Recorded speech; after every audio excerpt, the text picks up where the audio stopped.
Good evening, Radhe Radhe friends. कैसे हो आप सभी? वीडियो अच्छी लगे तो लाइक कमेंट जरूर करें। सतमा रिएक्शन में आप सभी का बहुत बहुत स्वागत है। तो 1 तारीख शुरू होते ही कंट्रोवर्सी शुरू हो गया है राज फैमिली में। अब यहाँ पर मेन मुद्दा है कि माताजी झूठ बोल रही हैं या छोटा बेटा झूठ बोल रहा है। सारी बातों का यहाँ पूरे विस्तार पूर्वक चर्चा करेंगे। अगर आप चैनल पे नए हैं तो प्लीज सब्सक्राइब कर लें। अगर आपको मेरी वीडियो अच्छी लगती है तो लाइक कमेंट जरूर करें। कमेंट करना ना भूलें, कमेंट काफी अच्छा लगता है आप लोगों का देखकर। तो चलिए पहले बात कर लेते हैं छोटे नवाब की। तो छोटे नवाब का कल जब वीडियो आया था तो वीडियो की शुरुआत में उन्होंने एक कमेंट पिन किया था जिसमें ये लिखा हुआ था कि मतलब आपको फोन करके बुलाना चाहिए था या वहां जाके बुलाना चाहिए था। मैसेज, वो भी फॉरवर्ड मैसेज आपने अपने मम्मी पापा को भेजा है तो उनको तो सच में नहीं आना चाहिए। कोई अपने मम्मी पापा को ऐसे बुलाता है। तो इन्होंने उस कमेंट को पिन किया था और उसके नीचे इन्होंने रिप्लाई दिया था कि जल्दी ही इसका वो रिप्लाई देंगे और क्या सच है आप लोगों के सामने आएगा। तब मुझे भी लगा कि हो सकता है सच कुछ हो और ये वीडियो में बनाए कि भाई इन्होंने फोन किया था या खुद गए थे, ये सारी बातें डिस्कस करें। लेकिन कल तो चलो वो वीडियो आ गई। उसके बाद आज जब इन्होंने वीडियो डाला जहां पे पूजा का पूरा कार्यक्रम दिखाया और बहुत अच्छा लगा कि उस गुड़िया का फाइनली पूजा हो गया है। पूजा देखो बहुत कर्मों वालों के घर में होता है और माता जी का जो घर है ना वो कर्मों वाला है ही नहीं। माता जी के घर में था ही नहीं कि उस घर में उनके पोता पोती के नाम पे पूजा हो। माता जी को लग रहा है कि वॉलपेपर सजा देने से, डाइनिंग टेबल हटाने से उनके घर का सौभाग्य है। तो वो सौभाग्य नहीं कहते हैं माता जी, उसे अभाग्य कहते हैं कि आपके घर में लक्ष्मी आई थी, इस पीढ़ी की वो सबसे बड़ी बेटी कहलाएगी और उसकी पूजा आपके घर में लिखी ही नहीं थी। तो इससे बड़ा अभाग्य क्या हो सकता है। अगर उस घर में लक्ष्मी जी के आने की खुशी में पूजा होता। वैसे आप तो कह रही थी कि आप माता जी से मांगी हैं और आपके घर में स्वयं माता जी के रूप में आई, लेकिन उनकी कदर आप नहीं कर पाई और उन्हें घर से बाहर कर दी। तो माता जी ही हैं, चाहे बाल रूप में आए चाहे जैसे भी आए, वो अपना खेल दिखाती हैं। आपको लग रहा है कि डॉलर ही सब कुछ है, लेकिन जो खुशी वो होती माता जी, आप अपने घर में अपने पोती की पूजा करवाती, पूरा परिवार हंसी खुशी का माहौल होता। सिर्फ ये कंट्रोवर्सी एक कमरे की ही तो बात थी माता जी। इतना बड़ा घर किस काम का है? कोई ऊपर जाएगा ना तो वो घर लेके नहीं जाएगा, ना आप लेके जाएंगे ना आपके बेटा बेटी ले जाएंगे। लेकिन इस पीढ़ी का 6 साल बाद आपके घर में कन्या आई थी। मैं मानती हूँ कि आपको कन्या नहीं चाहिए था, पुत्र चाहिए था। जड़ी बूटी आपने ईर्ष्या में नहीं खिलाया, वो अलग बात है, लेकिन फिर भी वो पूजा अगर आपके घर में होती ना माता जी, अगर पूजा वहीं होती ना तो उस घर का सौभाग्य होता। और वैसे आप कह रही थी कि आप जा रही हैं बाबा अमरनाथ की यात्रा करने क्योंकि आपने मन्नत मांगी है और शायद आपने झूठ बोला था, इसीलिए बाबा बर्फानी ने आपको बुलाया ही नहीं। यही सारे संकेत है जो आप समझ नहीं पा रही हैं। खैर, आपको समझा के कोई फायदा नहीं है। आपको लगता है कि आपकी वीडियो चलनी चाहिए, आपके व्यूज आने चाहिए। कहते हैं ना, डायन भी 7 घर छोड़ के डसती है।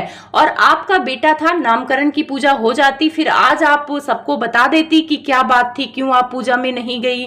लाडली का सच भी बता देती, उसको गाली नहीं खिलवाती, शांति से पूजा कर लेने देती। उसने कमेंट पिन किया, जाहिर सी बात है वो परेशान हो रहा था। सब लोग उसको उल्टा सीधा बोल रहे थे कि तुम झूठे हो, ऐसे वैसे हो। तो माता जी एक दिन रुक जाती, सब्र कर लेती, आपके पास कंटेंट था, गांव वाला वीडियो डाल देती। लेकिन माता जी भाई कैसे रुक जाए, माता जी तो माता जी हैं। 1 से लेके 20 तारीख तक का ये लोग करेंगे कंट्रोवर्सी और 20 तारीख के बाद थोड़ा शांत हो जाती है क्योंकि अगले महीने इनकी सैलरी आ जाएगी, फिर से 1 तारीख से हम शुरू हो जाएंगे। तो यही इनका पैटर्न है। तो उधर छोटे नवाब का पूजा खत्म हो गया है, उसने राशि का नाम वाम निकाल लिया है और उसके बाद थोड़ा सा टाइमिंग को लेकर उसको हो रही थी कि कितने बजे हुई थी। तो वो पापा को भी फोन लगाया था तो उस टाइम पे पापा ने नहीं उठाया था। उसके बाद मायके वालों को फोन लगा के उसने पूछा और नामकरण की विधि सारी संपन्न हो गई, सब कुछ अच्छे से हो गया। आस पड़ोस के 2-4 लोग आए थे और एक लेडीज थी जो काफी मदद कर रही थी छोटी बहू की। छोटी बहू ने प्रसाद वगैरह सब बना लिया था। थोड़ी उदास लग रही थी क्योंकि मायके से भी कोई नहीं था और ससुराल से भी नहीं था। तो मायके का ना आने का कारण तो आप लोग जानते हैं कि ससुराल के डर से वो लोग नहीं आए और माता जी तो वैसे भी नहीं आती, चाहे वो कॉल कर लेता चाहे वो बुलाने जाता तब भी माता जी नहीं आती। लेकिन उनको एक मुद्दा मिल गया है कि वो कॉल नहीं किया इसीलिए मैं नहीं गई हूँ, लेकिन उनका मेन मुद्दा था कि उनका बड़ा बेटा नहीं आएगा तो वो नहीं जाएंगी। छोटे नवाब ने वीडियो की शुरुआत में ही बोला कि सब लोग कह रहे थे कि कॉल नहीं किया तो मैंने कॉल किया है, लेकिन उसने कब कॉल किया है, कितने बजे किया है, ये सारी बातें उसने वीडियो में नहीं बताया। तो ऑडियंस को लगने लगा कि कॉल किया है, लेकिन फिर भी माताजी नहीं आई। और यहाँ पे मैं एक बात क्लियर कर दूं, माताजी वैसे भी नहीं आती। माताजी को वो कॉल करता या घर पे बुलाने जाता तब भी माताजी नहीं आती, क्योंकि माताजी का तो मेन मुद्दा था कि उनका बड़ा बेटा नहीं आएगा तो वो नहीं आएंगी। और आज के वीडियो में कैसे वो मुकर गई। उनका कहना है कि कुछ लोग कमेंट कर रहे हैं कि तुम बड़े बेटे के उसमें मत जाना, बेटी में मत जाना, तो मैं क्यों नहीं जाऊंगी, तुम होती कौन हो बोलने वाली कि मैं किसके में जाऊं और किसके में नहीं जाऊं। तो वो लोग इसलिए होते हैं आंटी जी बोलने वाले, क्योंकि आप अपने घर का तमाशा दिखाती हैं और उन्हीं के कारण आप जो ये महीने के लास्ट में जो 1 लाख 1.5 लाख रुपए आप कमाती है ना, उन्हीं के कारण से कमाती है, तो उनको बोलने का अधिकार है। और आप कह रही थी कि दूसरे के झगड़े में ये लोग बोल के कमेंट क्यों करती हैं, इनको नहीं करना चाहिए, ये होती कौन है। तो भाई झगड़ा दिखाते क्यों हो। यूट्यूब पे आप झगड़ा दिखाएंगी ना तो वो झगड़ा आपका नहीं रह जाएगा, वो पब्लिक का झगड़ा है, पब्लिक की वीडियो है, उस पर देखेगा, उस पर जो मर्जी आएगा वो कमेंट करेगा, आप नहीं रोक सकती। अगर आपको कमेंट रोकना है तो आप वीडियो डालो ही मत, अपने घर का झगड़ा दिखाओ ही मत। ये तो आपसे होगा नहीं, क्योंकि उसी झगड़े के बदौलत आप पैसे कमाती हैं। अरे जो लाडली का सच नहीं छुपा पाया कि लाडली आपके घर आई थी कि नहीं आई थी, उसको आप भुना के पैसे कमा ली, उसमें अच्छे खासे व्यूज आए, तो आप चुप रहने वालों में से हैं। तो ये डायलॉग मत मारा करिए माताजी कि आप होते कौन है हमारे झगड़े के बीच में बोलने वाले। वो लोग बहुत कुछ होते हैं। उसके बाद माताजी कह रही हैं कि मेरी मर्जी मैं कहीं भी जाऊं। तो हाँ माताजी, आपकी मर्जी है, आपके बेटे हैं, आप कहीं भी जा सकती हैं, लेकिन आप अपने स्टेटमेंट पे टिकिए।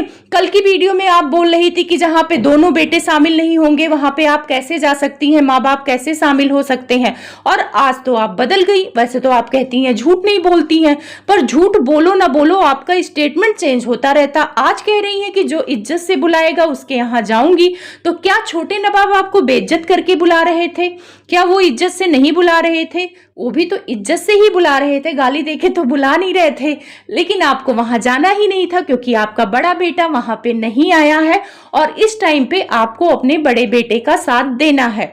अब आते हैं कॉल के ऊपर। तो माताजी ने कहा कि इनको कोई कॉल नहीं आया है, ना सुबह आया था पूजा होने से पहले जब पंडित जी आए थे तो उनके पापा को फोन किया गया था। तो इतनी टाइम पे कोई फोन करेगा तो कोई कैसे जाएगा। तो यहाँ पे माताजी अगर आप सच बोल रही हैं तो मैं आपके साथ हूँ, हाँ एट ए टाइम पे कोई नहीं जाएगा। फिर माताजी ने कहा कि हम पूजा पाठ रखते हैं तो हम मोहल्ले वालों को भेजते हैं, बुलाने भेजते हैं, खुद जाते हैं, बच्चा भेजते हैं, तो मोहल्ले वाले को बुलाना पड़ता है माताजी, लेकिन अपने रिश्तेदार को, अपने घर के सदस्यों को बुलाना नहीं पड़ता है। आप उसकी दादी हैं, आप कोई मेहमान नहीं है, आप कोई मोहल्ले वाली नहीं है।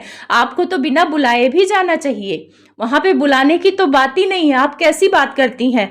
वो पड़ोसी बोल दिया था तो आपको बड़ा बुरा लगा था, और फिर आप पड़ोसी से अपनी तुलना क्यों करती हैं। पड़ोसी को तो बुलाएंगी तभी आएंगे, लेकिन घर के लोगों को बुलाना नहीं पड़ता है। दादी को तो बिल्कुल नहीं बुलाना पड़ता, दादी तो खुशी में जाती है पोती के।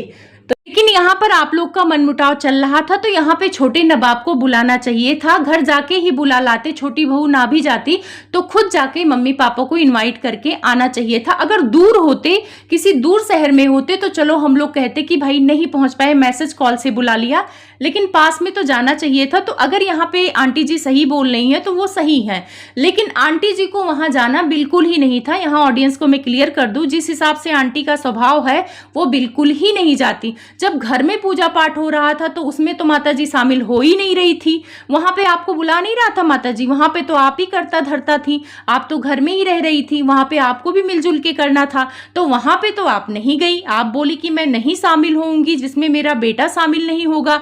तो माता जी दो तरह की बातें मत करो कि नहीं बुलाता तो मैं जाती, बिल्कुल नहीं जाती। जब घर में रह के आप पूजा होने ही नहीं दी तो वहाँ बाहर जाके आप पूजा में शामिल होती। इतना ही मन साफ होता आपका ना, तो आपके घर का इतना छीछा लेदर होता ही नहीं।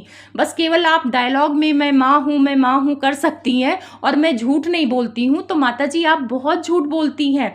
आपके खुद के बेटे ने, इसी छोटे बेटे ने साबित किया है यूट्यूब पर राधा रानी की कसम खा के कि आप झूठी हैं। वो फ्लैट तो मांग ही नहीं रहा था और आप जेवर को लेके भी झूठ बोली थी। आपने बोला कि जो बेंगलोर वाली जिज्जी के लड़की को आपने नेकलेस दिया है वो आपकी बेटी का ही था और उसको नहीं पसंद था, तो आपने रख लिया था, बोला था कि बेटी को दे देंगी और आपने बनवाया था 2018 में। लेकिन आपका एक रील पड़ा हुआ है जहां पे अंकल ने आपको वेडिंग एनिवर्सरी में सोने का हार गिफ्ट किया था। उसी ब्लॉग में ये बोल रही थी कि मैं एक छोटा सा हार पहनती थी, वो मेरा था, बहुत पुराना था और अब मैंने उसको अपनी बेटी को दे दिया है। तो माता जी झूठ मत बोलिए। जब अपने पोती को देने की बारी आई थी तो आपने बहाना मारा था कि वो तो मेरी बेटी का ही था, उसको मैंने रख लिया था, उसको पसंद नहीं आया था, छोटा था, तब मैंने सोचा था कि उसकी बेटी को दे दूंगी। और बाद में एक जगह आपने बोला था कि आप अपनी बेटी के लिए ही बनवा के रखी थी, उसको ही गिफ्ट करेंगी। तो आप तो झूठ बोलती हैं। कभी कभी अपने पापा को लेके कितनी बार झूठ बोली है। कभी कहती हैं कि आपके पापा आपसे नफरत करते थे, वो आते ही नहीं थे, और कभी कहती हैं कि आपके पापा बीमार थे तो आपने ही सेवा भाव किया। कभी कहती हैं कि आपकी बहन ने अपने घर से भगा दिया, और कभी कहती हैं कि आप बहनों में बहुत प्यार था, आपको सबने दूध पिलाया। तो आपकी बातों पे भरोसा करना थोड़ा सा मुश्किल होता है, क्योंकि कई सारे ऐसे झूठ हैं जो सामने हैं। और रही बात इज्जत से बुलाने का, तो इज्जत से हर कोई बुलाता है, ऐसा नहीं है कि लाठी मार के कोई बुलाता है। अभी आपका बड़ा बेटा आपके लिए बहुत अच्छा है, बड़ी बहू बहुत अच्छी है, तो भाई आपके लिए वो सही है। और अभी छोटा बेटा आपकी नज़र में खराब है, क्योंकि भाई आपको कंटेंट नहीं मिला है। और आप यहाँ पे एक माँ के रूप में नहीं यूट्यूब पे फेमस हुई, एक कंटेंट की भूखी माँ के रूप में फेमस हो गई हैं। आपको कमेंट बहुत बुरा लगता है, आपको रिएक्शन बहुत बुरा लगता है। तो जब आप यूट्यूब पे काम करेंगी तो आपको कमेंट से भी सामना करना पड़ेगा, रिएक्शन से भी सामना करना पड़ेगा। आप किसी को रोक नहीं सकती हैं। अभिव्यक्ति की आज़ादी है। जैसे आप अपनी वीडियो बनाकर बेच के पैसे कमा रही हैं और वो बिक गई है वीडियो, उस वीडियो पे कोई भी बात कर सकता है, वो आपका पर्सनल वीडियो नहीं है। तो आप ये बार बार ये डायलॉग मारना छोड़ दें कि आप होते कौन है हमें कमेंट करने वाले। वो कमेंट करने वाले कमेंट करेंगे। बाकी आप लोग माता जी और छोटे नवाब पे क्या राय रखना चाहते हैं कमेंट में जरूर बताएंगे। और यहाँ पे मैं एक ही बात बोलूंगी कि ये लोग जो ऑनलाइन खेलते हैं, अगर इनको अपने रिश्ते सुधारने होते ना तो सब कोई आपस में बैठ के, छोटा नवाब, माता जी, उनके पापा, सारे लोग रिश्ते सुधार लेते। अंकल वैसे तो घर के मुखिया है, क्या अंकल को समझ में नहीं आता कि अपनी वाइफ को समझाएं, अपने बेटे को समझाएं, आमने सामने बिठाएं और सारा मामला शांत करें। पर अंकल की भी हिम्मत नहीं है आंटी के सामने बोलने की। आप लोग एक रील नोटिस करना, अंकल भी आंटी के कुछ चीजों से परेशान रहते हैं। ये चूड़ी वाला रील बना रही थी, शायद साजन साजन ऐसे करके कोई गाना था, गाना नहीं याद आ रहा है। वहां पे माता जी अपने हाथों को झनका झनका के रील बना रही थी, अंकल के सामने ले जा के चूड़ी छनका रही थी। वहां पे अंकल की आप बॉडी लैंग्वेज देखना, बहुत दिलचस्पी नहीं ले रहे हैं, ऐसे लग रहा है किसी गहरी सोच में बैठे हैं, उनको अच्छा नहीं लग रहा है, ये सब ऐसा लग रहा है। अगर मेरी बातों पे भरोसा नहीं है तो आप जाके रील देखना, तो कहीं ना कहीं अंकल भी आंटी के हरकतों या उनकी बातों से मजबूर हैं। आंटी जो डायलॉग मारती हैं कि मैं जो करती हूँ सही करती हूँ, तो यही डायलॉग अंकल के सामने भी मारती होंगी कि भाई मैं जो करती हूँ सही करती हूँ। तो बेचारे अंकल को झुकना पड़ता है। अगर अंकल सही होते ना तो इनके घर का तमाशे का मजा हम लोग नहीं ले रहे होते, ना ऑडियंस ले रहा होता। अंकल सबको ऑफलाइन बिठाते, बेटी बेटा सबको बिठाते और समझाते और सारी चीजें समझ जाती। तब इनके यहाँ आंटी वीडियो बनाकर बता रही है कि नहीं मुझे तो बुलाया ही नहीं था, उधर बेटा बना के बोल रहा है कि हाँ मैंने तो बुलाया। इसी वजह से गुमराह हो जाती है कि भाई कौन सही है कौन गलत है, और उसको जो अच्छा लगता है वो उसी को सपोर्ट करती है। और रही बात माता जी का, तो माता जी में सबसे बड़ी प्रॉब्लम है ईगो का प्रॉब्लम है। माता जी किसी के सामने झुकती नहीं है। जब वो अंकल के सामने नहीं झुकती हैं तो वो अपने बेटों के सामने झुकेंगी। उनको लगता है कि वही सही है, बाकी दुनिया खराब है, वो जो करती है सही करती है। बाकी अपनी राय आप लोग देना। मैं मिलूंगी थोड़ा सा बेंगलोर वाली जिज्जी के टॉपिक पे, क्योंकि उनको भी नहीं रहा जा रहा है कंट्रोवर्सी करने से, क्योंकि कंट्रोवर्सी करके उनके भी व्यूज आते हैं तो उनको भी कंट्रोवर्सी का बुखार चढ़ गया है। तो हो सकता है वो वीडियो मैं अपने दूसरे चैनल सतमा की दुनिया में डालूंगी, तो आप लोग जरूर देखना।